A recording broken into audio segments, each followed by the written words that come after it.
ابو عمر دمشقی رحم اللہ کہتے ہیں کہ ہم چند آدمی حضرت ابو عبداللہ بن جلال رحم اللہ کے ساتھ مکہ مکرمہ جا رہے تھے۔ کئی دن ایسے گزر گئے کہ کھانے کی کوئی چیز میسر نہ ہوئی۔ جنگل میں ایک عورت ملی، ایک بکری اس کے ساتھ تھی۔ ہم نے خیال کیا اس کو خرید کر پکا لیں گے، اس لیے اس عورت سے پوچھا اس کی کیا قیمت ہے؟ اس نے کہا 50 درہم قیمت ہے۔ ہم نے کہا ہم پر احسان کرو، کچھ کم کر دو۔ اس نے کہا 5 درہم قیمت ہے۔ ہم نے کہا مذاق نہ کرو، صحیح صحیح قیمت بتاؤ، ابھی 50 درہم کہہ رہی تھی اور ابھی 5 درہم۔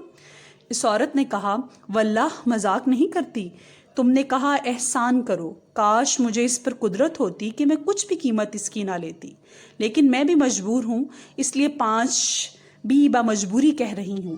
حضرت ابن جلال رحمہ اللہ نے ساتھیوں سے پوچھا تم سب کے پاس کتنے درہم ہیں؟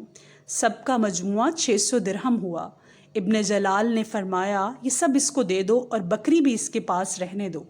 ہم نے سب درہم اس کو دے دیے اور ہمارا سارا سفر اللہ کے فضل سے ایسی راحت سے گزرا کہ حد نہیں۔ سبحان اللہ۔ اسلامک ویڈیوز کی سپورٹ کے لیے چینل کو سبسکرائب کر دیں۔ شکریہ۔